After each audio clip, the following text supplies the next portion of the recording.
Les amis, bonjour, bienvenue dans l'émission À votre santé sur JSF TV. C'est la rentrée sur JSF et vous voyez, nouveau générique, nouvelles images très agréables. Et voilà, on a aussi envie de vous faire plaisir et de vous donner du rêve, de la joie avec des jolis paysages parce que vous n'oublierez jamais que dans ces temps assez sombres, c'est la beauté qui va nous sauver. C'est la beauté et c'est la résistance à tout ce qui nous opprime et nous empêche de vivre notre humanité. Aujourd'hui, j'ai vraiment un grand plaisir, un grand honneur d'accueillir Kyria de la table de Gaïa, que vous connaissez tous, qui a été un peu mise à l'affiche, un peu malgré elle, on peut le dire. Je pense que tu aurais été très heureuse d'être simplement tranquille avec tes bêtes, avec ta famille, et puis avec tes clients, ton restaurant, et ne pas avoir à faire la une de tous les réseaux sociaux, parce que c'est le bon côté, mais ça aussi, c'est emmerdes. Kyria, je ne voulais pas te laisser seule non plus dans cette émission, et j'avais proposé de faire venir avec nous deux personnes que je voulais absolument te présenter, qui sont des vieux de la vieille dans le technico-commercial agricole et dans l'agriculture bio, et qui sont pour moi des véritables soutiens depuis le début de cette crise Covid. Alors, je voudrais faire monter tout de suite Étienne et Didier, qui vont se présenter en 30 secondes. Merci beaucoup de m'honorer de votre présence, les amis. On se voit dans la vraie vie et on se voit maintenant dans cette émission que vous suivez par intermittence, je le sais bien. Voilà, je voulais vous proposer de vous présenter. Didier, par ordre alphabétique. Allez, c'est parti. Vous m'entendez bien? Bon, merci Eric pour l'invitation. Bonsoir Kyria, salut Étienne. Moi, je suis cultivateur depuis pas mal de temps, en bio depuis 1985. Il y a un terme qui m'horripile quand on me définit. Souvent, on parle d'exploitant ou d'exploitation agricole. Je ne supporte pas ce mot. J'aime bien dire que je fais une activité de façon radicale et bienveillante. Ce qui me préoccupe dans mon activité bio, c'est j'ai que 20 hectares. J'ai moins d'hectares maintenant que quand je me suis installé. Je n'ai jamais voulu capitaliser. Je préfère les gens que les hectares, avoir des voisins qu'avoir des hectares. Et voilà, dans ma particularité, j'ai été le premier du Nord-Pas-de-Calais à faire des vieilles variétés de blé, de ce qu'on appelle le blé ancien, et l'agroforesterie. Parce que j'ai envie de prendre soin des champs et prendre soin des gens. Alors, je confirme que son blé est une petite merveille. Je récupère régulièrement des gros paquets de 25 kg de farine pour faire mon pain au levain. Ça a un peu changé notre façon de consommer du pain. C'est un grand plaisir. Et alors, ce qui est agréable aussi, c'est quand on se promène dans le champ de blé de Didier, c'est une vraie forêt.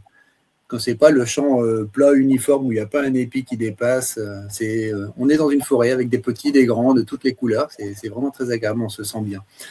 Alors, certains diraient qu'il y a de bonnes vibrations à l'intérieur. Moi, j'en sais rien. En tout cas, on se sent bien dedans. Étienne. Oui, alors bonsoir Eric, bonsoir Kyria, bonsoir DJ. J'ai 64 ans, je suis partenaire des agriculteurs depuis plus de 40 ans dans tous les systèmes, aussi bien en élevage, en culture, bio, conventionnel. Voilà. Donc je me considère comme un spectateur privilégié de tout ce qui s'est passé dans ce monde paysan depuis plus de 40 ans.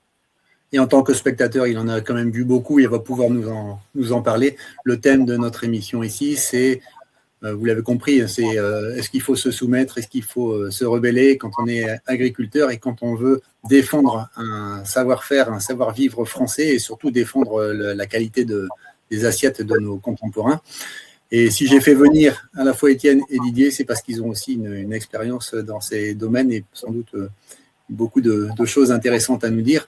Alors, Gaïa, on va revenir Kyria, on va revenir c'est pareil, t'inquiète pas. On va revenir un petit peu sur l'historique là, qui nous fait venir aujourd'hui. C'est qu'il y a eu quand même une sorte on va dire de drame, si on le regarde sans recul. Ce 6 août dernier. 6 août, c'était d'ailleurs la date anniversaire de Hiroshima. C'est comme s'il y avait une espèce d'Hiroshima qui était tombé dessus. Sur toute proportion gardée, hein, mais toi qui avais jusqu'au bout résisté contre la vaccination de tes vaches contre la DNC, au contraire de 99,9 et quelques des agriculteurs qui s'y sont soumis. Toi, tu as eu quand même une bien mauvaise surprise, c'est que à moins de 6 heures du matin, ce qui n'est pas très légal et tu pourras peut-être nous en parler, tu as eu de la visite à la maison. Tu peux nous raconter ça, nous dire un petit peu Ouais, c'est ça. En fait, bon, nous on est paysans du coup. Ouais, pour nous présenter un petit peu, on a fait le choix de faire un peu une ferme comme nos aïeux, avec plein de diversité. C'est-à-dire qu'on fait fruits, légumes, viande et œufs sur un même terrain. Pareil, on est sur même pas une vingtaine d'hectares. En SAU, parce qu'après on a des forêts, donc ça compte pas, mais en surface agricole utile, donc c'est-à-dire cultiver, on doit être sur 15 hectares, faire cultiver de production, pas forcément cultiver parce qu'on a aussi des animaux. Et en fait, comme rapidement on s'est rendu compte que financièrement on s'en sortirait jamais, on a fait un restaurant fermier pour valoriser chacune de nos productions. Donc ça nous a demandé énormément de travail, et ensuite on s'est rendu compte que l'agriculture était quand même une grande mafia, et que les paysans ont gêné quand même plutôt pas mal, qu'on les aidait pas du tout à s'installer, qu'au contraire on était bien contents quand ils étaient plus là. Nous on a eu des grosses difficultés, on n'a jamais eu d'aide ni de la chambre, ni de la MSA, ni de personne, on a dû compter que sur nous-mêmes. Bref, et en fait quand il y a la DNC qui a commencé à apparaître en France, j'ai été une des premières à dénoncer ce qui était en train de se passer, parce que je commençais déjà à avoir une petite notoriété sur les réseaux sociaux. Et quand la DNC est apparue en Ariège, donc juste à côté de chez moi, on est allé au front. Et ensuite, quand il y a eu l'obligation vaccinale, je m'y suis fermement opposée, parce qu'il n'y avait aucune raison vraiment sanitaire de cette obligation vaccinale, ce n'était que des raisons économiques. Et quand on disait que c'était pour la protection du cheptel, en fait, c'est juste pour la protection économique de la France. C'était uniquement pour ça.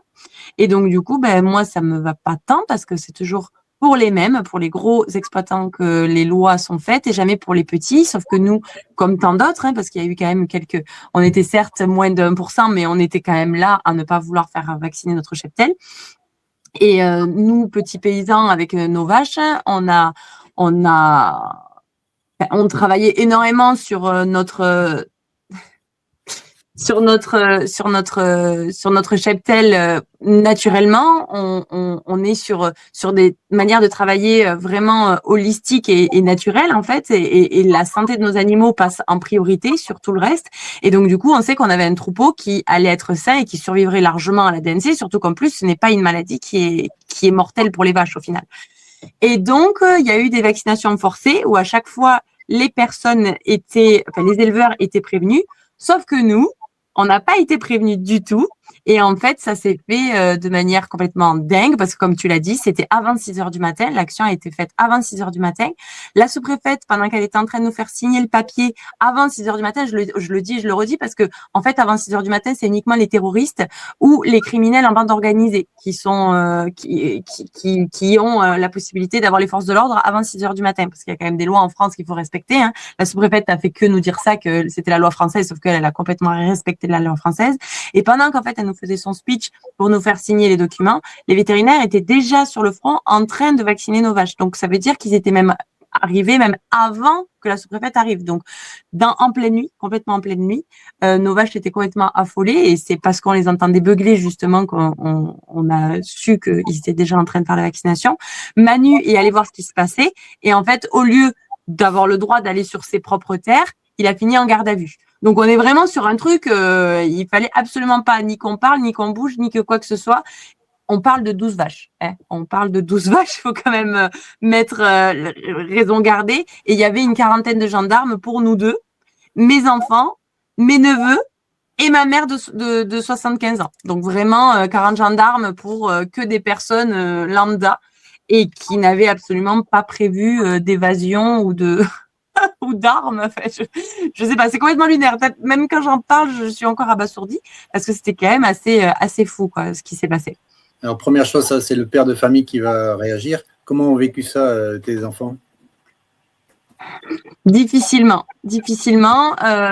Et en fait, ils m'en ont quand même beaucoup parlé, et ils n'ont pas vraiment compris pourquoi les gendarmes, pourquoi tout ce cirque. Moi, du coup, forcément, il y avait mes enfants, donc je n'ai pas pu Tu vois, j'ai dû quand même garder j'avais mon cœur de mère en fait qui était là tout simplement. Donc du coup, je pouvais pas aller au-delà de ce que je pouvais faire. Sur les autres vaccinations forcées, mes enfants n'étaient pas là, donc je pouvais m'exprimer autant que je le voulais. Sauf que là, en tant que maman, c'est quand même très compliqué, surtout avec les neveux. À un moment donné, en plus, les enfants ont commencé à faire du bruit à la fenêtre, ils étaient en haut. Les flics ont jeté, ont mis les lumières parce qu'il faut quand même se rappeler que c'était dans la nuit. Ont mis les lumières, ils les ont oubliées en disant et les ont éblouis en disant qu'est-ce que c'est ça?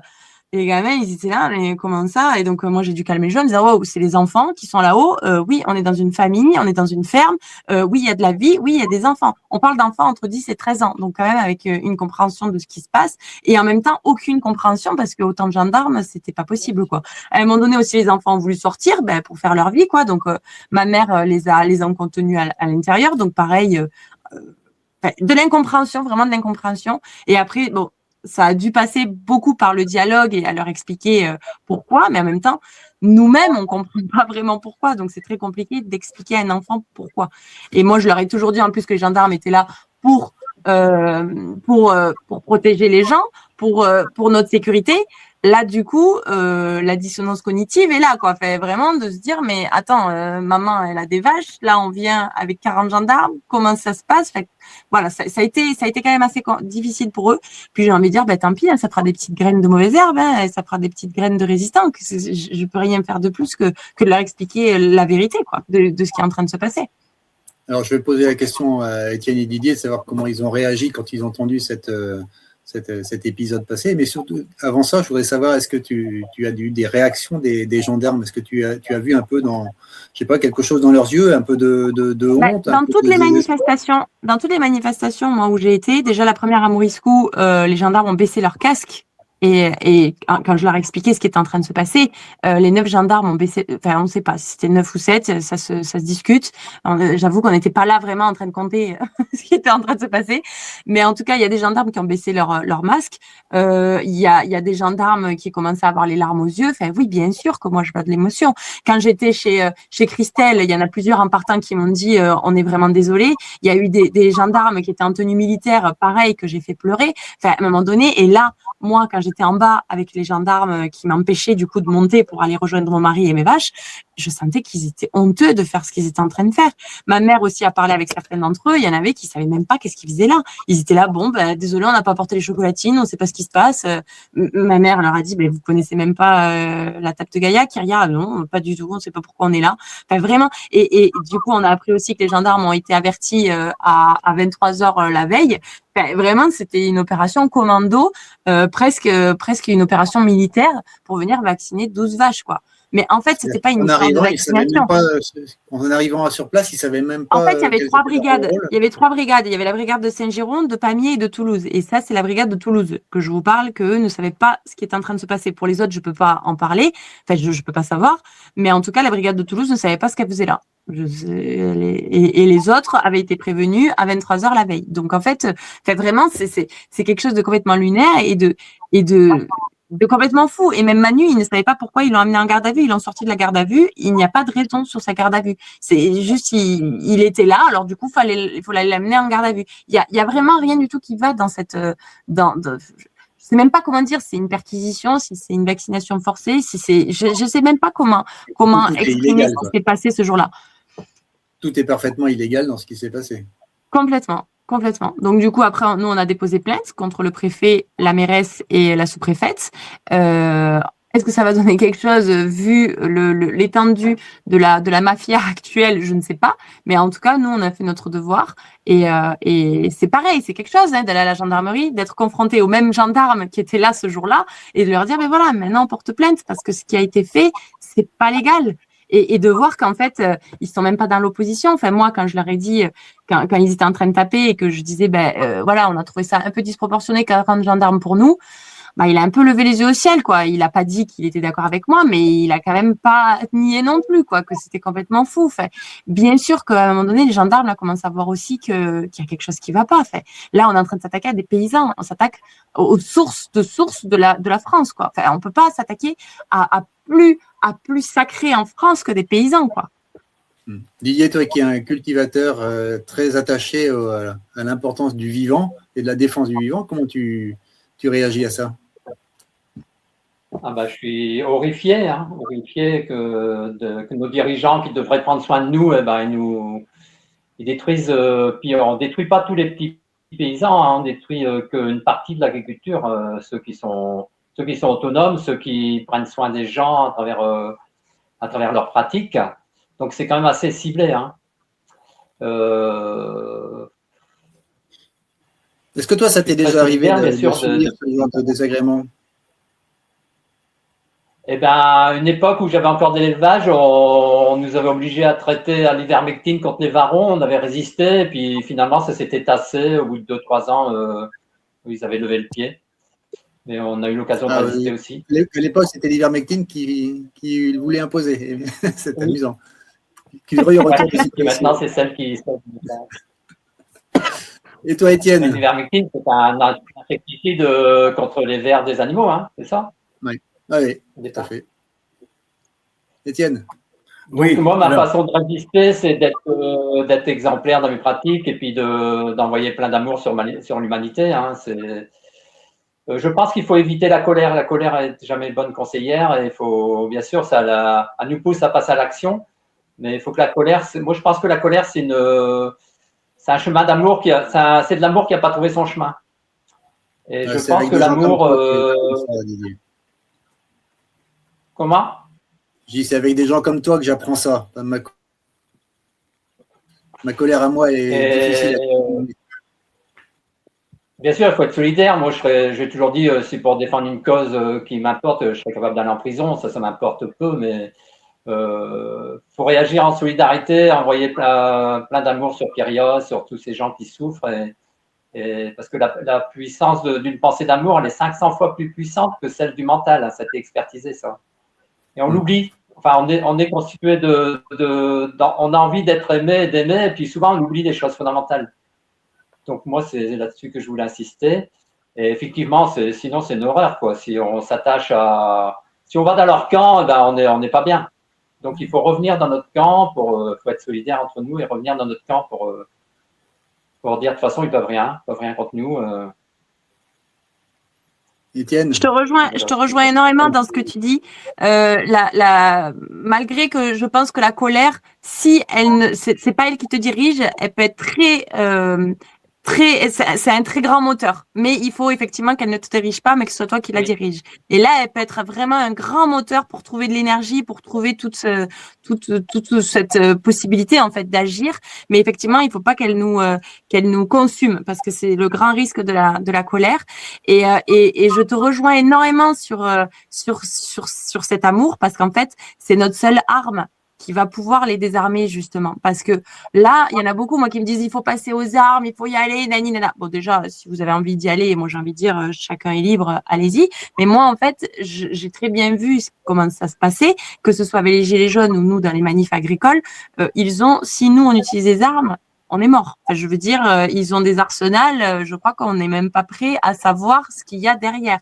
Et comme, justement, ils se servent de ces armes-là, et qui sont très forts dans ça, il faut se servir d'autres armes. Sauf que l'arme de l'amour, de la bienveillance et de la transparence, j'ai envie de dire, et de la lumière, ça, ils peuvent pas. Et c'est justement là où les gendarmes, quand je dis qu'il y en a qui ont réussi à baisser leur casque et à être honteux de ce qu'ils font et à s'excuser même après leur action, c'est grâce à l'amour. C'est pas parce qu'on les a insultés, c'est pas parce que moi je les ai insultés, parce que sinon ça ne marcherait pas. Par contre, en leur expliquant ce qui est en train de se passer, parce qu'ils le voient aussi, en leur disant qu'on les aime. D'ailleurs, c'est comme ça, moi, à Morisco, que je suis arrivée, hein, parce que il faut savoir qu'il y avait tous les gendarmes qui faisaient une lignée, là. Il y avait, je sais pas, une vingtaine de gendarmes qui lançaient les bombes lacrymogènes. Et à un moment donné, il y avait tout le monde qui était à 200 mètres, du coup, des bombes lacrymogènes. Et moi, j'ai dit, à un moment donné, il faudrait peut-être aller les voir. Enfin, je sais pas, il faut s'approcher, quoi. Et personne n'était vraiment chaud pour y aller. Et moi, du coup, j'ai mis les mains sur la tête et j'y suis allée en disant, mais on vous aime, on vous nourrit. On vous aime, on vous nourrit. On peut pas être plus dans l'amour que de nourrir les gens. On peut pas faire plus et mieux que de produire en accord avec la nature et de nourrir les gens. Enfin, je veux dire, tu sais, moi, je me mets beaucoup en question. Des fois, je me dis, mais peut-être que t'es pas vraiment dans le vrai, peut-être que tu te trompes de chemin, peut-être. Et ça me fait avancer, ça me fait grandir. Et en fait, j'ai toujours cette pensée qui me dit, mais tu ne peux pas te tromper en nourrissant les gens. Tu ne peux pas te tromper en donnant de l'amour aux gens. Tu ne peux pas te tromper en nourrissant leur corps, leur esprit et leur âme. Ce serait je vois pas comment je pourrais me tromper en faisant ça. Et du coup, se servir de cette arme-là qu'on a de vulnérabilité, d'amour et de don, je pense que c'est notre seule manière aujourd'hui de changer vraiment les choses. Merci beaucoup d'avoir précisé, Kyria. Étienne, comment ça t'a fait réagir, toi, ce qui s'est passé chez Kyria? Un immense éclairement. Alors, la formule de DJ, colère, amour détourné, bon ben, ok. Donc, j'en suis victime de temps en temps parce que c'est pas facile à digérer. Et puis, au fil de ma carrière, j'ai vu trop de paysans disparaître. Alors, les structures aujourd'hui, elles sont devenues beaucoup plus importantes. Est-ce qu'ils sont plus heureux pour autant? Eh ben non, non. À un moment donné, y a des limites à tout. Ensuite, pour revenir aux forces de l'ordre, moi, alors des fois, j'ai tendance à rêver. Je me dis qu'un jour, les forces de l'ordre vont arrêter d'obéir à des ordres aussi absurdes. Voilà. C'est pas possible. Ils sont là pour nous défendre. Ils sont pas là pour nous attaquer. Ils sont pas là pour détruire la France. Ils sont là pour la protéger. Donc là, pour l'instant, la mission, elle n'est plus accomplie. Alors, il nous reste l'espoir. Voilà. Oui, je voudrais rajouter une chose, c'est que je ne sais pas si vous vous souvenez de ce fameux épisode des camions au Canada, les routes des camions, je ne sais plus comment ça s'appelait, mais ça a été complètement anéanti, notamment par des forces de l'ordre, mais qui n'étaient pas les forces de l'ordre canadiennes, qui étaient même des sortes de mercenaires étrangers. Et il ne faut pas se leurrer, hein, c'est aussi ce qui existe et ce qui arrive en France. Alors, je peux dire, Kyria, que tu as eu affaire à des mercenaires étrangers, mais je sais par témoignage interposé que dans les manifestations des Gilets jaunes à Paris, il y avait des policiers qui ne parlaient pas français et qui avaient un accent plutôt des pays d'Europe de l'Est. Voilà, j'en dis pas plus. Mais justement, ils montrent aussi leur peur et leur faiblesse en fait en faisant ça. Et même si tu as raison, en fait, le problème il est là, c'est que même si les forces de l'ordre décident d'arrêter, ce sera des forces étrangères qui viendront et elles n'auront aucun scrupule parce qu'il n'y a pas de communication, ils comprennent pas ce qu'on dit et puis ça s'arrête en fait. Et effectivement, au convoi de la liberté au Canada, c'était pareil. Et en fait, les filles qui commençaient aussi à se rallier à eux et en fait, c'est d'autres qui sont venus. Donc c'est pour ça qu'il va falloir pas faire avec eux et aller à contre-courant et taper là où en fait ils s'y attendent pas. Parce que là, ils s'attendent à ce qu'il y ait à un moment donné une rébellion et tout, et je pense qu'ils attendent que ça, même pour nous latter et pour nous faire taire à tout jamais, quoi. Sauf que il va falloir vraiment taper à un autre endroit. Nous, là, en novembre, justement, on est en train de monter un grand événement, mais sur tout le mois entier, donc où on va attendre beaucoup de monde. Je peux pas en parler encore, même si je commence à en parler un peu dans les backstage, on va dire. Ça va être officialisé le 15 septembre, mais voilà, on va jouer sur d'autres armes qu'eux et on va compter sur la population et sur trouver les solutions pour le monde de demain. Parce que c'est pareil, on est beaucoup à râler et à dire que ça va pas, mais qu'est-ce qu'on propose derrière? Parce que la vie n'aime pas le vide, donc il faut proposer avant de pouvoir changer quelque chose. C'est intéressant.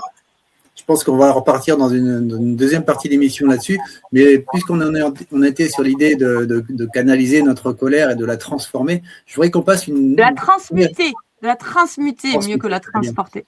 Je lui disais la transformer, moi je préférais, enfin transmuter c'est pas mal. Je voulais vous proposer de regarder une des vidéos que tu as faites récemment, qui commençait par « Je vous bouffe ». C'est un petit peu curieux comme façon de présenter les choses, mais elle est à mon avis assez éloquente sur quand on sait ce que toi et Manu vous avez traversé, eh bien comment tu peux transformer ça et reprendre à ton avantage, à votre avantage et donc par conséquent au nôtre tout ce qui vous est arrivé. On t'écoute. J'ai un petit message à ceux qui ont commandité l'intrusion chez nous jeudi dernier. Excusez-moi, mais vous êtes cons ou quoi? Vous n'auriez jamais dû venir chez nous. Quitte à faire une démonstration de force pour 12 vaches, fallait peut-être éviter de choisir 2 paysans qui ont passé 10 ans à transformer chaque merde en projet. Vous vous êtes pas renseigné sur qui on est avant? Vous pensiez quoi? Nous anéantir? Nous épuiser? Nous faire peur peut-être? Nous faire entrer dans le rang? Mais vous nous avez fait rentrer dans l'histoire. Vous nous avez fait de la pub comme jamais. On est devenu le restaurant le plus connu de France grâce à vous. Des gens traversent le monde entier pour venir nous voir. Déjà, merci, hein. Vraiment, merci beaucoup. Niveau com, même en payant une agence pendant 10 ans, on n'aurait jamais pu arriver à ce résultat. Non, sérieusement, je pense que vous avez vraiment été stupide de venir chez nous. Et de déployer autant d'argent pour 12 vaches. Vous faites exactement ce qu'il faut pour réveiller les gens. Vous nous montrez votre vrai visage. Vous nous montrez que vous voulez uniquement anéantir la paysannerie. Que vous détournez toutes les lois, même quand elles sont à votre avantage. Et que la seule chose en marche, finalement, c'est la destruction du citoyen. Et à chaque fois que vous tapez fort, tout le monde regarde. À chaque fois que vous essayez de nous faire taire, tout le monde écoute. À chaque fois que vous voulez nous isoler, des gens de partout nous rejoignent. À chaque fois que vous croyez nous mettre à terre, on reçoit des milliers de messages, des lettres, des colis, des cadeaux et des encouragements. Vous pensiez nous affamer? Vous nous nourrissez. On se nourrit de vos conneries, de bouffe votre méchanceté. On transforme tout ça en énergie, en courage, en détermination. Chez nous, je vous l'ai déjà dit, on jette rien. On recycle. Et avec tout ce fumier que vous êtes en train de nous fournir, attendez de voir ce qu'on fait pousser. Voilà, toute cette énergie qui renaît de la méchanceté du camp d'en face. Voilà, c'est un message qui valait le coup d'être dit. C'est quelque chose qu'on voit aussi depuis la crise Covid avec des personnes, des soignants, notamment tous ceux qui ont été suspendus et qui ont trouvé une manière de changer d'orientation, de soigner autrement ils ont aussi, comme beaucoup, récupéré une énergie et canalisé une frustration en faisant quelque chose de très beau après. Et voilà, c'est pour ça qu'on s'y retrouve. Et on s'y retrouve d'autant plus qu'on a tellement besoin de gens qui nous nourrissent et qui nous nourrissent bien. Et on ne comprend pas. Si toutefois on est dans l'idée que les gouvernements veulent notre bien, on ne comprend pas cet acharnement. Étienne, notamment, je voudrais que tu nous dises mais à quoi c'est dû cet acharnement des gouvernements successifs sur l'agriculture, parce que ce n'est pas nouveau quand même. On sait les difficultés sont telles qu'il y a tous les 2 jours, il y a un agriculteur qui se suicide. C'est qu'il y a quand même quelque chose qui ne va pas dans nos gouvernements, dans la direction de notre pays. On a quand même un constat très très simple, c'est qu'au fur et à mesure de la mise en place de l'Europe et de l'agrandissement de cette Europe, on a mis en place l'extermination des paysans français. Donc là, moi je suis admiratif devant toi, Kyria, devant Pierre Guillaume, parce que vous êtes des modèles de résistance, vous avez une force qui vient de l'au-delà. Mais en même temps, combien sont restés sur le carreau? Combien ne sont plus parmi nous aujourd'hui? Donc moi là, c'est à eux que j'ai une pensée. Voilà.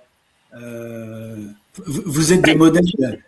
Tu sais, je vais te faire une confidence, c'est vrai que j'ai pas beaucoup dit, mais on est passé par des moments très difficiles, vraiment très difficiles, et nous aussi, enfin moi aussi, en tout cas, je parle pour moi, j'ai pensé à m'enlever la vie, et le hasard ou Dieu qui se déguise en hasard a fait que je ne l'ai pas fait parce que j'ai prié. Bon, on est entre nous, on va le dire clairement. J'ai prié en fait et j'ai dit maintenant en fait, s'il y a un Dieu quelque part, t'es bien sympa, mais je vais venir, je vais me pendre et je vais venir et je vais te casser la gueule en fait, parce que là tout ce que t'es en train de faire, c'est en train de vraiment de faire n'importe quoi. Donc soit tu me montres un signe, soit je me tue et je viens te voir et je viens t'expliquer ce que c'est que d'être sur terre quoi. Et en fait, j'ai ouvert les yeux et il y avait un rossignol qui chantait sur la corde sur laquelle je m'étais préparée pour me pendre, quoi. Et il chantait, il me regardait dans les yeux vraiment de manière très, très intense. Et ça m'a déboussolée, éblouie et du coup, je me suis mise à pleurer et j'ai dit, OK, très bien, je reste en vie, mais par contre, ma parole, elle sera pour tous ceux justement qui se sont enlevés la vie. Donc, effectivement, ça, c'est quelque chose qui me reste beaucoup quand je parle de la paysannerie, parce que tu as raison, Étienne. Il y en a beaucoup qui sont restés sur le carreau et depuis la Seconde Guerre mondiale, en fait, depuis même le remembrement, qui a été une catastrophe absolument horrible pour les paysans, pour la France en général, pour les paysages, pour le vivant, pour toutes les haies qu'on a détruites, pour toutes les rivières qu'on a détournées, pour tous les champs qu'on a écrasés, pour tout toute cette extermination qui a été mise en place au moment du remembrement et qui continue d'année en année. Et même encore, je ne sais pas comment la Terre a encore cette résilience-là de nous nourrir, parce qu'en fait, on la détruit d'année en année, vraiment. Et les hommes qui essayent, les hommes et les femmes, pardon, parce que les femmes aussi ont leur rôle important dans ce jeu, les hommes et les femmes qui essayent de faire ça bien, mais c'est un rouleau compresseur. C'est un rouleau compresseur. Moi, toutes les semaines, j'ai des dizaines d'agriculteurs qui m'appellent en pleurs, qui m'appellent en me disant que c'est dur, que c'est compliqué, qu'ils n'y arrivent pas et qui me remercient de au moins ouvrir ma bouche malgré toutes les difficultés que c'est pour moi, parce que je suis du coup en ligne de mire. Enfin, faut quand même et Pierre-Guillaume Mercadal et d'autres, mais on est quand même aussi en ligne de mire, que ce soit pour les gouvernements ou que ce soit pour les personnes qui comprennent pas ce qui est en train de se passer. Et du coup, derrière moi, je sais qu'il y a tous ces paysans-là qui se sont ôtés la vie aussi et qui, pour eux, qui n'ont pas eu cette force, ce courage de continuer malgré tout, quoi. Donc, oui, j'ai aussi une pensée pour toutes ces personnes-là. C'est vrai, j'ai plein d'émotions quand j'entends tout ça. Je repense à une situation d'il y a une dizaine d'années. J'ai vu une corde qui était prête dans le hangar d'un paysan. C'est une réalité. Voilà. Bon, j'ai compris le problème. C'était pas quelque chose de dramatique. C'était pas que comme toi, Kyria, c'était pas un terroriste. Il avait négligé un petit peu l'identification des animaux. Et puis il y a des animaux qui devaient être abattus les jours suivants. Bon, j'ai réussi par différents relais à annuler cette opération, et puis je suis resté avec l'agriculteur, et puis il est toujours parmi nous aujourd'hui. Mais voilà, ouais, ça soulève beaucoup d'émotions parce que je pense à tous ceux qui sont partis, quoi. Tu lui enverras le lien de l'émission, Étienne. Oui. Il pensera à toi comme ça. Deuxième partie de l'émission, les amis. Le titre, c'était donc se soumettre ou résister. On a bien compris qu'il n'était pas question de se soumettre, bien sûr. Mais en même temps, on ne peut pas non plus résister avec les armes, comme tu disais. Hein, la violence légitime n'est pas de notre côté. Les armes tombent chez nous.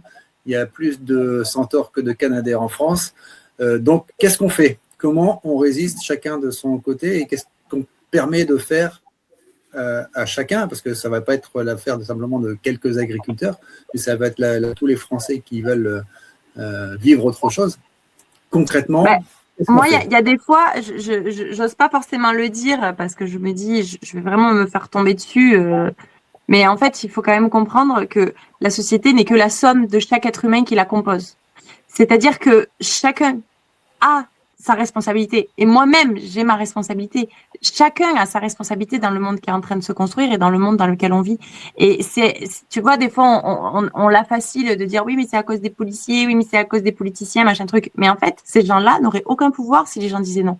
Si là, tous les paysans à l'unisson avaient dit non à la vaccination, tu crois qu'ils auraient fait quoi? Ils auraient absolument rien fait. Ils auraient essayé, ils auraient mis 3-4 exemples et puis basta, ça aurait fini en fait. Donc c'est là où aujourd'hui en fait, résister, c'est juste dire non quand ce n'est pas aligné avec notre conscience. Tu vois, la sous-préfète, elle nous disait aussi tout le temps, oui, c'est la loi française, c'est la loi française, c'est la loi française. Mais la loi française, elle a fait quoi? La loi française, ça fait que depuis combien de temps que les femmes, elles ont le droit de vote? La loi française, ça a fait l'esclavage. La loi française, ça a fait qu'on est allé en Amérique, on a tué des Amérindiens. Ben, je veux dire, la loi française, elle n'est pas immuable déjà, c'est pas une réalité physique concrète, et ce n'est que des lois qui peuvent changer et se muter en fonction de la culture. Donc, la loi française, elle est changeable par rapport à ce que les humains décident, ce que les citoyens décident.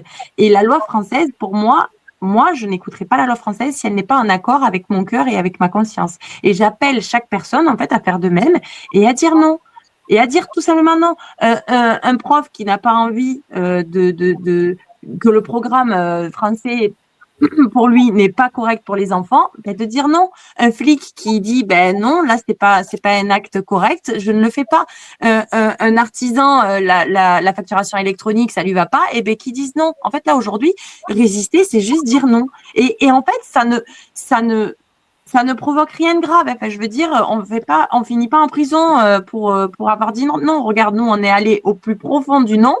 Bon, c'est dur, ok, certes, mais parce qu'on était seul à le faire. Mais en même temps, je suis pas allée en prison. Enfin, je veux dire, moi, quand je me couche le soir, je suis hyper fière de moi. Et tous les gens qui disent non, aujourd'hui, j'ai envie de leur dire félicitations, même si c'est difficile. Et je pense que la meilleure des manières de combattre, parce qu'on est là en train de dire que c'est une guerre permanente, mais c'est pas une guerre, c'est juste de dire non et de poser nos limites. Aujourd'hui, on parle beaucoup aussi de poser nos limites dans notre cercle personnel, mais posons surtout nos limites dans un cercle plus large. Cette société, je le répète, n'est que la somme de chacun, de chaque être humain qui la compose. Donc, à partir du moment où les gens ne sont plus d'accord avec quelque chose, ben, ça s'arrête automatiquement. Enfin, c'est automatique. Ça me rappelle cette phrase qui est assez fréquente, assez courante, qui dit ils ne sont forts que parce que nous sommes à genoux. Et en fait, il faut être beaucoup plus nombreux, effectivement, à dire non et non négociable. Ça, c'est pour les agriculteurs, comme ça l'a été pour les soignants suspects. Et toutes les personnes qui ont refusé ces injonctions vaccinales il y a quelques années.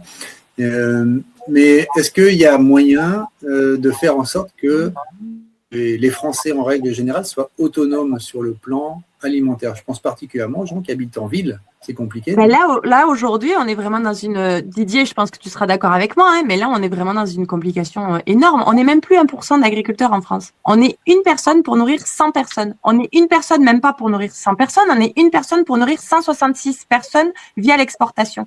Là, on n'est pas du tout autonome. J'invite à chaque personne, réellement, si elle veut s'en sortir dans quelques années, à commencer à réfléchir à son alimentation. Puis là, en plus, comme nous, on n'est même plus que 1%, en fait, ils sont en train de grappiller de plus en plus. Là, aujourd'hui, c'est la vaccination obligatoire des bovins. Demain, c'est les NGT.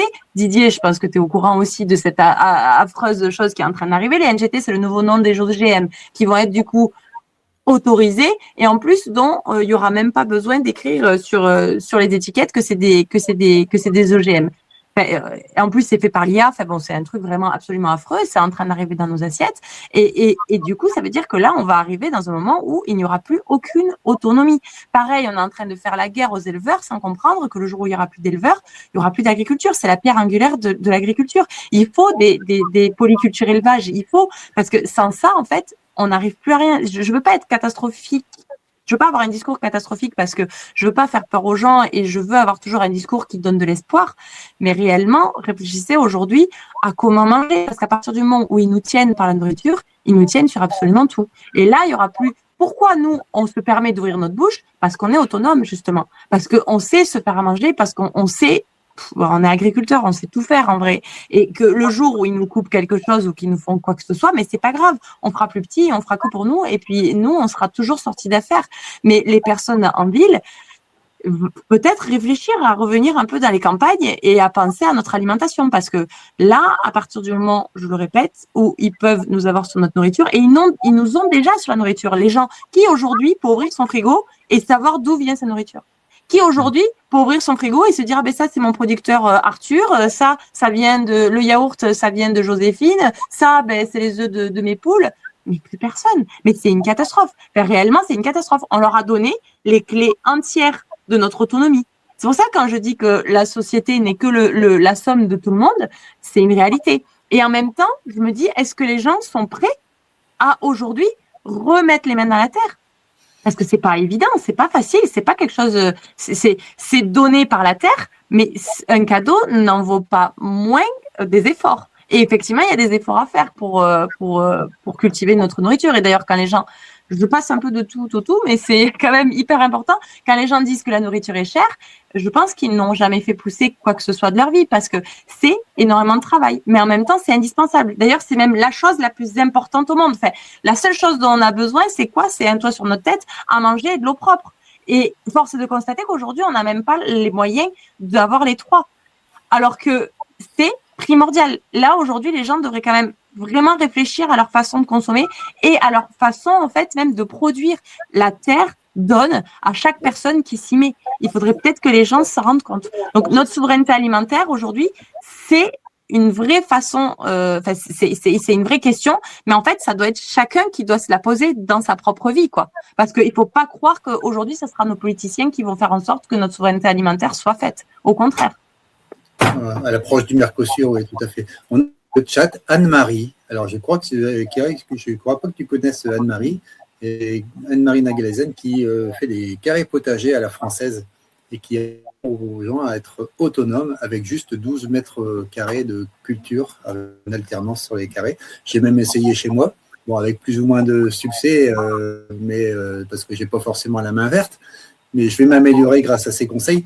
Marie, si tu veux bien, un de ces quatre, on va faire une émission sur être autonome dans notre alimentation par des carrés potagers, parce que je trouve que c'est pas suffisamment connu et ça mériterait de l'être beaucoup plus que. Je vous ferai faire connaissance, Kyria et Anne-Marie. Je pense que l'une l'autre. Avec plaisir. Ce que tu disais, c'est aussi à une phrase que disait Ilyes Barli, qui est le président de la Société internationale de médecine orthomoléculaire. C'est pas le premier. Il nous disait, mais par rapport à l'alimentation, ce qui est important, c'est de chercher à consommer des produits qu'on achète chez des gens que l'on tutoie.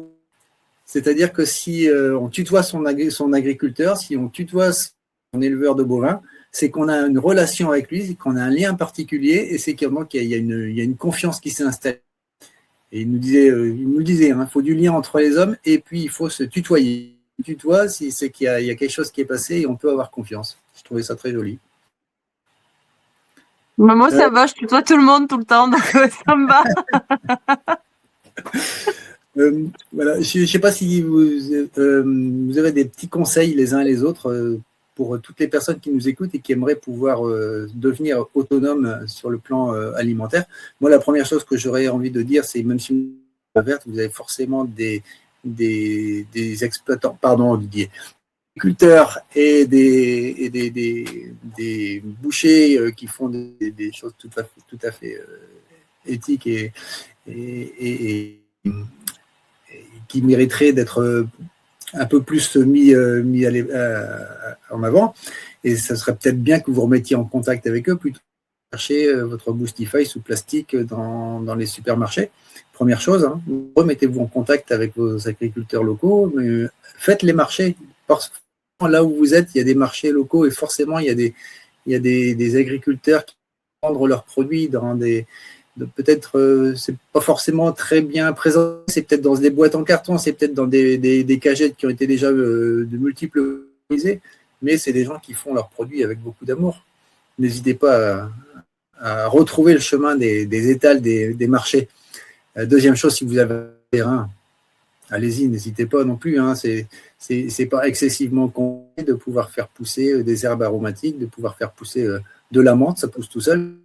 Et puis ensuite, vous pouvez passer à d'autres choses. Je me régale actuellement avec avec des graines qui sont issues d'une culture éthique, et ça nous fait un régal. Didier, qu'est-ce que tu en penses ? Je pense que actuellement on est assez isolés, nous les paysans, à résister, mais que bientôt il y aura, j'appelle de mes voeux un exode urbain. Il y a eu un exode rural dans les années 60 à 80, donc qui a provoqué une fuite de la féminité d'ailleurs, et le retour des gens comme Kyria font beaucoup de bien au monde agricole. Moi, je me suis toujours senti seul quelque part dans mon côté féminin parce que j'étais au milieu des bourrins, des violeurs. Depuis que les femmes ont quitté la terre, c'est les gros tracteurs qui l'ont remplacé, le travail économe de la femme et tout ça, la prudence naturelle. Donc, j'en appelle à un exode urbain. Il ne faut plus compter sur nos dirigeants. De toute façon, ils veulent notre malheur, ils veulent notre mort, par exemple, si on va jusqu'au bout de. Kyria, est-ce que tu peux mettre. Je pense que. Comment ? Je demande à Kyria. Je pense que tout doucement, on va créer des petites communautés, pas forcément tout faire, que le paysan sache tout faire, mais ramener autour de nous des boulangers, des pâtiers, des bouchers, tout ça, tout ce qu'il faut, des herboristes. Pour qu'on soit en bonne santé, qu'on soit autonome, quoi. Mais surtout, cultiver des aliments sains et les élever par nos pensées créatrices, nos pensées d'amour, les élever vibratoirement pour qu'on puisse manger moins. Parce que ce qui va bloquer dans les années qui viennent, quand le chaos va arriver, c'est le savoir-faire et les gens vont être perdus, mais perdus de chez perdus. Même s'il y a un exode urbain, il va falloir... il n'y a plus beaucoup de monde qui s'est maçonné, qui s'est planté une carotte, tout ça, et il va falloir manger moins sûrement.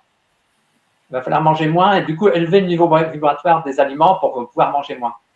Et prochainement, je vais participer à une journée à Hasbrook avec tous les directeurs de la CPAM on va essayer de leur prouver, nous les paysans, on est 2 paysans plus, je ne sais plus son nom tout de suite, on va essayer de leur prouver que la microbiote des champs, eh bien, elle influence directement la microbiote des humains. Il y a beaucoup de choses qui se passent dans l'intestin et c'est comme ça qu'on va arriver à remplacer la sécu qui va s'écrouler, etc. etc. quoi. Et si vous vouliez, les amis, se transformeront en nutritionnistes. Si vous voulez vous rendre compte à quel point c'est important de mettre les mains dans la terre, c'est qu'effectivement, le fait de la terre, le fait d'utiliser même ses mains pour ça, ça a été démontré dans une étude suédoise ou danoise, je ne sais plus, que ça augmentait l'immunité naturelle. Ils avaient même constaté que pendant la période Covid, où les enfants étaient confinés, ils n'avaient plus accès ni à la terre, ni aux animaux, ne pouvaient plus caresser les bêtes, etc. Et bien en fait, l'hiver suivant, ils étaient tous malades. Parce que pendant la période de confinement, pendant l'été, ils n'ont pas eu l'occasion de se mettre en contact avec la terre et avec les animaux. Et comment, je n'arrive pas à comprendre comment c'est complètement dingue de voir qu'on est obligé de faire des études pour savoir que la terre c'est important quoi. Enfin, c'est aujourd'hui on est dans un truc tellement lunaire. Moi je reviens beaucoup et j'en parle beaucoup de l'intelligence paysanne et du bon sens paysan. Tu vois des trucs comme ça. Ça paraît logique en fait que notre nourriture par rapport au microbiote dans lequel elle est poussée, ça nous fasse plus ou moins du bien. Enfin, c'est d'une logique folle et on est obligé de faire des études, dépenser des cents et des mille pour revenir à l'essentiel. On est obligé de faire des études pour revenir à oui, il faut manger tant de choses. Je trouve ça complètement incroyable. Ensuite, tu as parlé des femmes et j'avais envie de rebondir dessus, même si ça n'a pas forcément trop à voir, mais ça me fait quand même plaisir. Parce que c'est vrai qu'on n'en parle pas souvent de la place de la femme dans les différents corps de métier finalement. Et à chaque fois que la femme a été éjectée d'un corps de métier, c'est devenu la merde. Désolée d'être grossière, mais au départ, c'était elles les gardiennes des plantes médicinales. À partir du moment où elles ont été éjectées, on voit très bien comment la médecine a tourné, même si elle a fait des grands rebonds et des belles avancées. Il y a quand même eu tout le côté prendre soin dans la manière de soigner qui ça a dégagé. À partir du moment aussi, pareil, où les femmes n'ont plus eu accès à l'éducation des enfants, bon ben voilà, on voit bien comment c'est parti. Et pareil, les femmes étaient quand même les gardiennes des semences et les gardiennes de l'agriculture d'une certaine manière. Et à partir du moment où elles ont dégagé, bon ben voilà comment c'est parti en cacahuète quoi. Donc effectivement, que les femmes aussi reprennent leur rôle de gardienne, ce serait peut-être aussi intéressant. Mais voilà, c'est tout un cheminement aussi parce que nous les femmes, on a été aussi beaucoup brimées. Et donc là, on retrouve une liberté. Mais voilà, la liberté de quoi? De faire comme les hommes ou de retrouver notre force féminine? Tu vois, c'est tout un paradigme en fait à changer sur tellement de plans et en même temps revenir à tellement d'essentiel au final. Voilà, c'était un petit peu mon petit coup par rapport à la féminité et qui est aussi très importante et pareil. Je sais que il y a une certaine gêne par rapport à moi aussi parce que je suis une femme, mais en fait la force des femmes est incommensurable. Enfin, on n'a rien à envier aux couillus que vous êtes, mes hommes, messieurs. Vraiment. Donc voilà, j'en appelle aussi à toutes les femmes à reprendre leur pouvoir et à reprendre leur féminité et à dire qu'elles existent, mais de la bonne manière au final. Je voyais passer un message qui nous disait que dans une commune, il était interdit d'arroser du fait de la pénurie. Qu'est-ce que vous auriez envie de dire à ce moment-là aux personnes qui vous disent non, interdiction d'arroser parce que c'est la sécheresse et on n'a pas beaucoup d'eau? Est-ce que Didier, tu veux répondre parce que j'ai beaucoup parlé? Toi, avec ton expérience de blé? Oui, actuellement c'est vrai qu'il vaudrait mieux interdire l'arrosage des golfs et tout ça, des voitures, de l'arrosage du maïs, mais les maraîchers qui ne peuvent pas arroser même au goutte à goutte leurs légumes, je ne vois pas comment les légumes peuvent pousser. Hein. Bien sûr, il faut. Mais en France ou dans le monde, on ne fait plus de prévention. Et la prévention, c'est de pailler, d'augmenter son sol en matière organique, tout ça, pour que chaque goutte d'eau, elle soit utile, elle soit conservée. Mais en attendant, il faut bien utiliser l'eau de façon intelligente. Et nous, on peut. Mais si les légumes ne poussent plus, si on ne peut plus manger des légumes, bah, je ne vois pas ce qu'on. Juste c'est sûr, il faut autoriser tout à goutte, mais. Kyria, si jamais, on va dire, tu as un arrêté préfectoral qui te dit que tu ne dois plus arroser ton potager, tu dis quoi? Ben, en fait, c'est très compliqué parce que déjà, c'est pas une histoire là aujourd'hui, on interdit. Ce qu'il faut comprendre, c'est que, comme Didier disait, c'est de la prévention. À un moment donné, on avait des semences qui étaient adaptées à nos terroirs, à nos sols. On les a absolument toutes détruites. 70% aujourd'hui de toute la végétation qu'on cultivait a disparu. Et là, maintenant, on nous dit, mais on n'a plus le droit d'arroser. Oui, d'accord, mais nous, maintenant, on n'a que des plantes qui ont besoin d'être arrosées et d'être cucunées pour pouvoir produire. Donc, effectivement, comment on fait? Là, la question, c'est, OK, mais qu'est-ce qui se passe? Si on n'a plus le droit d'arroser, OK. Ensuite, il faut savoir si c'est arrosage eau de ville, arrosage avec les rivières ou pas. En fait, tu vois, là, la problématique de l'eau, elle risque de continuer. Donc, il va falloir trouver des vraies solutions. Interdire, c'est bien sympa, mais que propose-t-on derrière? Tu vois, moi, c'est vraiment ce truc-là qui commence un peu à m'énerver avec ce gouvernement. Et j'en parlais aussi tout à l'heure, c'est que certes, OK, on a des problématiques, mais quelles sont les solutions? Les solutions, il y en a plein qui en ont. Écoutons ces personnes-là. Déjà, on nous interdit d'arroser, mais d'un autre côté, on nous interdit aussi de récupérer l'eau de pluie quand il pleut. Là, c'est vrai que ça fait longtemps, mais tu vois, je veux dire, il y a des manières de faire. Là, du coup, la solution miracle, ce serait les méga bassines, mais elle pose aussi énormément de questions. Est-ce qu'on pourrait pas faire, comme on a déjà fait, des retenues d'eau naturelles qui pourraient aussi apporter de la biodiversité? Tu vois, il y a toute une manière de repenser et les solutions, en plus, elles existent. On les a, on nous les sert sur un plateau et c'est toujours non. Mais par contre, des solutions les pires, vas-y, on va les faire. Tu vois, et c'est là où, en fait, il y a cette incompréhension et il y a cette confiance envers les institutions qui est en train de disparaître parce que quand il y a des solutions, on les prend pas. Et par contre, quand c'est des trucs qui ne sont absolument pas des solutions et qui ne nous aident pas, là, par contre, on le fait. Tu vois, là, c'est pareil pour la vaccination de nos vaches. Là, du coup, on nous oblige à vacciner au lieu de faire une immunité naturelle. Donc, en fait, quoi? On va être ensuite dépendant après de ces vaccinations. Alors que, avec l'immunité naturelle, certes, il y aurait peut-être des pertes parce qu'en plus, la DNC ne tue pas les vaches, ou très, très peu. Donc, il y aurait, mais par contre, l'immunité naturelle est acquise à vie. Tu vois? Et c'est toujours ces contradictions-là qui fait que, ben, on n'est pas d'accord, quoi. Et que certes, OK, aujourd'hui, je vais être interdit d'arroser, mais l'année prochaine, ça va être comment? Puis l'année d'après. Et puis, en fait, les solutions, elles sont où, quoi? Tu vois? Étienne, tu veux réagir? Ben oui, alors, vis-à-vis des différents sujets abordés, je reviens un petit peu sur les propos précédents concernant les marchés de producteurs, la production locale. Il y a un outil qui a été catastrophique, et c'est un outil qui continue de se développer, c'est les normes. Les plus gros parasites en agriculture, moi j'en ai côtoyé quelques-uns de parasites, mais aujourd'hui, le vrai parasitage, c'est le parasitage des cols blancs, Oui. qui font que fabriquer des normes. Alors des normes qui demandent à chaque fois des gros investissements qui rendent les gens dépendants, et vas-y, on élimine comme ça, quoi.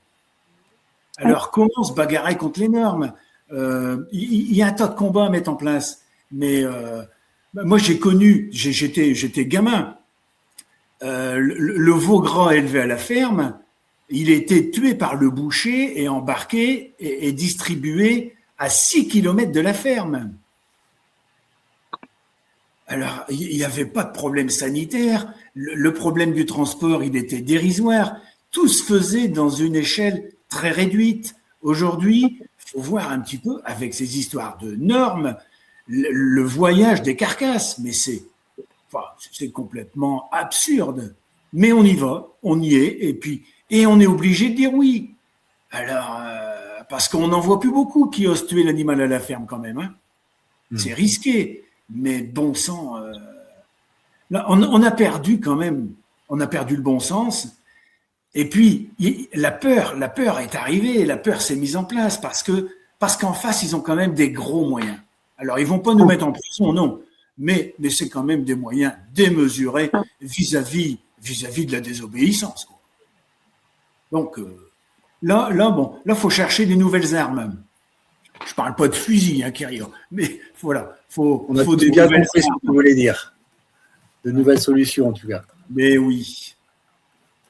On arrive au terme de l'émission, les amis. Je ne sais pas si vous avez chacun un petit mot à Mais j'aimerais bien rebondir sur ce qu'Étienne disait. Il a tellement raison, mais tellement raison. Là, aujourd'hui, ce qui nous empêche d'être paysans, c'est les normes. C'est les normes, c'est l'école blanc, c'est les gens qui décident de qui s'installe ou qui s'installe pas. C'est la SAFER, c'est la MSA, c'est toutes les charges derrière aussi. Parce que, pareil, à l'époque, tout le monde était plus ou moins paysan. Enfin, on est d'accord que les 3/4 des Français étaient paysans, étaient en autosuffisance et en fait revendaient leur surplus. Et donc, du coup, ça suffisait en fait à vivre parce que on était autosuffisant, donc on n'avait pas vraiment besoin d'argent. On avait besoin d'argent, mais pourquoi? Pour le cordonnier, pour acheter un matelas, pour vivoter quoi. Et en fait, certes, il y avait pas cette richesse, mais au final, on vivait. Sauf que là, aujourd'hui, en fait, avec notre production qui est payée de manière dérisoire, on doit payer des charges, on doit payer nos crédits, on doit payer la MSA, on doit payer les cotisations, on doit payer nos employés. Enfin, les employés, à la limite, c'est normal, mais les cotisations sociales des employés, on doit payer, mais une multitude de choses où tu es là, mais en fait, on est pris main et poings liés à produire des choses qui valent pas tant d'argent que ça, quoi. Et donc, du coup, on tombe dans un système et dans un cercle vicieux où on est toujours obligé de s'agrandir et où en fait on croit que ça ira mieux en s'agrandissant, sauf qu'en fait on travaille toujours plus, on gagne toujours pas plus et que en fait beaucoup de petites exploitations gagnent autant que des grosses exploitations. C'est juste que les charges sont beaucoup plus grosses. C'est juste démentiel et quand après en plus t'as des mecs en costard qui viennent et qui t'expliquent leur vie et qui te disent comment il faut faire alors que les types ils ont jamais mis les mains dans la terre. J'avoue que c'est quand même un petit peu délicat, quoi. Et tu te dis, mais où est-ce que je suis tombée? Les gars, avant de me donner des conseils, viens sur la ferme, viens me prendre une pelle, viens me prendre une pioche et viens bosser avec moi, quoi. Et on est dans cette dichotomie, là, où les gens ne comprennent absolument pas comment ça se produit, comment leur nourriture arrive dans leur assiette, et où, en fait, l'école blanche, pareil, mais en même temps, il y a des normes et il faut le faire. Et la perversité, la plus extrême, c'est qu'en plus, ils vont te dire que c'est pour ton bien. Et que c'est pour le bien de la population, et que c'est pour l'état sanitaire, et que sinon en plus ils vont te culpabiliser, un peu comme ils ont fait avec le Covid, hein, que c'est à cause de toi que mamie elle va mourir, et que c'est à cause de toi si ton client il va attraper la diarrhée quoi. Enfin, à un moment donné, on est dans des trucs, alors que notre seule mission là en tant qu'agriculteur, c'est de nourrir les gens et laissez-nous juste nourrir les gens aujourd'hui, ça serait quand même sympa. Et même la population, venez vous aussi pour nous aider à nourrir les gens parce qu'on n'y arrivera pas tout seul et encore moins dans ces conditions-là, quoi. Kyria, j'ai une question toute très intime à te poser. Tu nous as parlé tout à l'heure de la prière. J'ai vu au Festival Nexus, et ça se voit aussi sur tes vidéos, que tu portes un crucifix autour de... Est-ce que c'est juste un bijou ou est-ce que ça a une plus de signification que ça? On ne peut pas porter ça juste en bijou. Ça n'existe pas, ça. Écoute, je n'en parle jamais parce que chacun a ses croyances et même dans ma famille, il y a beaucoup de gens qui sont musulmans, athées, chrétiens ou que sais-je. Et j'accepte et j'accueille toutes les foi en chacun, mais moi, en tout cas, oui, j'ai choisi la foi en Jésus parce que pour moi, c'est la personne qui a incarné sur terre la plus belle manière de vivre, même si ça a plutôt mal fini pour lui, mais en tout cas, ça a bien fini parce qu'il nous a montré qu'il y avait plus que ça. Et effectivement, cette foi-là me permet de continuer et de savoir que je me trompe pas de chemin. En tout cas, c'est la voie que moi j'ai décidé et que je continue et dans les coups durs, effectivement, il m'aide à me relever. Ça, c'est une réalité. Eh ben, merci beaucoup. Je m'attendais un peu à ce que tu allais me dire là, mais je pense que c'est la première fois que tu en parles en direct. Ouais, parce que comme je te dis, vraiment, je respecte. Je suis pas là pour dire que c'est Jésus absolument qui a raison. Je pense qu'il y a plein d'autres personnes qui ont montré aussi de la voie. Et tu vois, je pense sincèrement que chacun a sa propre foi à l'intérieur de lui et a ses propres moyens de trouver son courage, on va dire. Et chaque religion est une espèce de béquille pour y arriver. Et moi, j'ai choisi comme béquille sur qui m'appuyer Jésus parce que c'est celui qui me parle le plus et que ça me plaît, sa vie me plaît et son message surtout me plaît.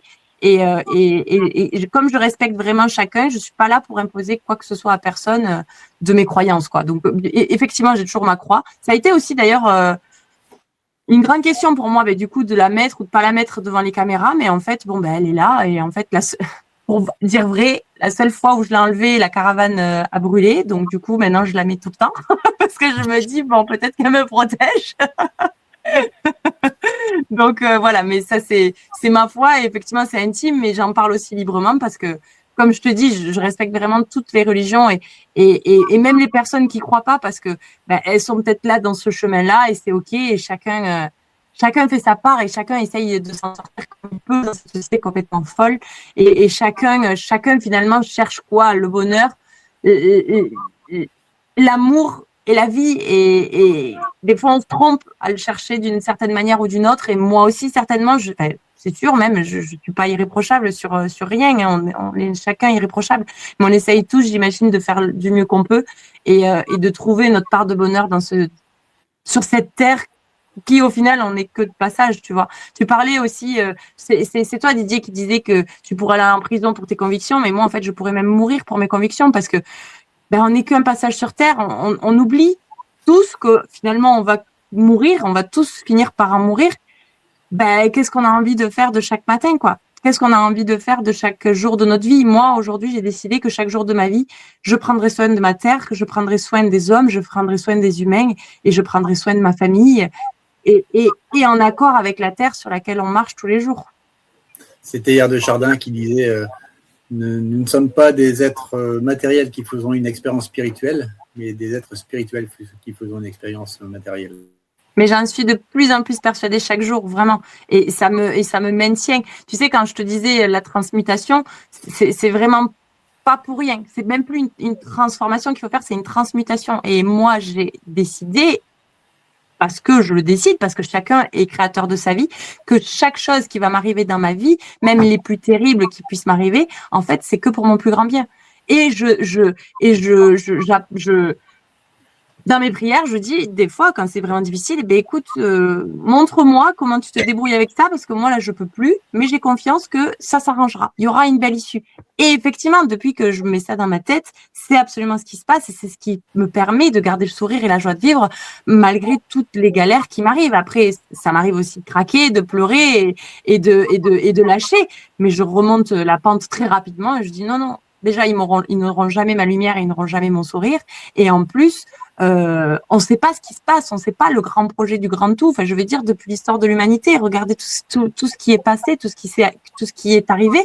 L'Empire romain a bien fini par tomber, tous les grands empires ont fini par tomber, et à un moment donné, ils finiront par tomber aussi. Et peut-être qu'on le verra même pas. Peut-être que ce nouveau monde qui est en train d'arriver, parce qu'il est inexorablement en train d'arriver, peut-être qu'on le verra même pas. Mais au moins, on aura été acteur qu'il arrive et que nos enfants, nos petits-enfants puissent profiter de cette terre, parce que clairement, aujourd'hui, je le vois et je le vis tous les jours. Ça fait 10 ans maintenant que je suis agricultrice.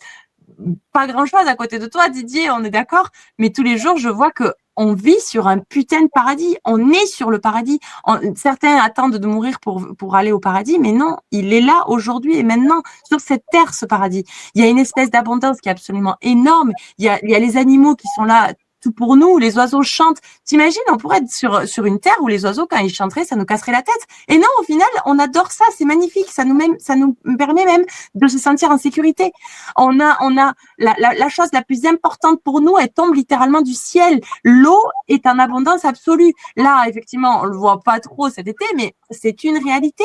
On est, et peut-être que justement cette sécheresse-là, elle est là pour nous montrer justement que l'eau est importante et qu'il faudrait peut-être un peu plus la respecter. Et je me dis que chaque jour est une leçon, chaque expérience est un enseignement, et je continuerai à le vivre à fond et je continuerai à tout faire pour que les gens s'en rendent compte de plus en plus. Mon épouse me rappelait en aparté en t'entendant qu'un prêtre nous avait dit à propos du mur de Berlin, c'est pas les armées qui ont détruit le mur de Berlin, c'est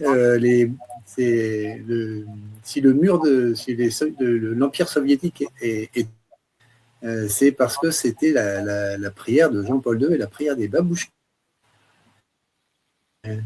C'est ça qui a fait tomber le mur.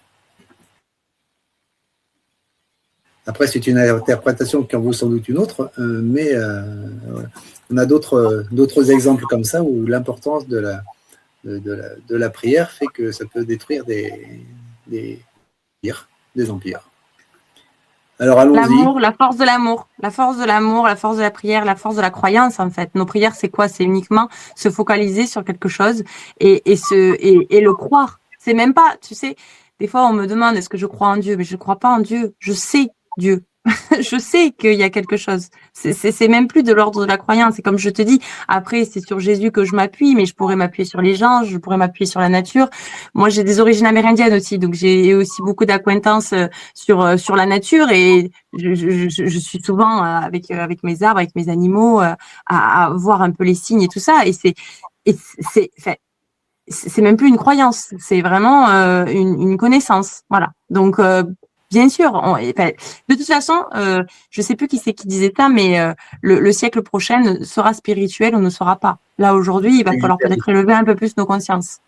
C'était Antoine de Saint-Exupéry. Ah, mais juste lui. Quand tu disais je ne crois pas en Dieu, je sais Dieu, ça fait aussi très Maurice Zundel, que j'invite aussi tout le monde à découvrir. Les amis, on va arrêter là cette émission. Par contre, tu nous parlais on parlait justement de l'importance de l'amour. Et je voudrais passer la dernière vidéo que tu as faite sur les réseaux parce que elle est très belle, elle nous enchante tous. Elle dure peut-être 30 secondes, mais c'est un vrai petit bonheur et qui nous montre c'est l'amour qui a le dernier mot. On va terminer avec cette émission, avec cette petite vidéo-là. Et je vous souhaite à tous une excellente soirée, une très bonne reprise au sein de TVADP. Merci beaucoup à tous ceux qui sont intervenus sur le chat et aux modérateurs du chat. On vous embrasse tous. Et malgré à très bientôt. tout ce qui nous arrive, la vie continue et nous aussi. Parce qu'au milieu du bruit, de la colère, on reste professionnel. On a des gens qui nous font confiance pour l'un des plus beaux jours de leur vie. Et ça, peu importe ce qui se passe autour de nous, ça se respecte. Et ce week-end, c'était encore un mariage magnifique. Des pizzas maison, des gyoza façonnés avec amour, un buffet magnifique. Et pendant quelques heures, il n'y avait plus de préfet, de gendarmes ou de polémiques, mais des mariés heureux. Des familles réunies, des gens qui rient, des assiettes qui revenaient vides. De la cuisine, de la musique et de l'amour. La vraie vie, quoi. Et finalement, c'est peut-être ça aussi notre plus belle manière de résister. Continuer à vivre, à travailler, à créer, à nourrir des gens et surtout à célébrer l'amour. Et malgré tout ce qui nous arrive, la vie continue et nous aussi. Parce qu'au milieu du bruit, de la colère, on reste professionnel. On a des gens qui nous font confiance pour l'un des plus beaux jours de leur vie. Et ça, peu importe ce qui se passe autour de nous, ça se respecte. Et ce week-end, c'était encore un mariage magnifique. Des pizzas maison, des gyoza façonnés avec amour,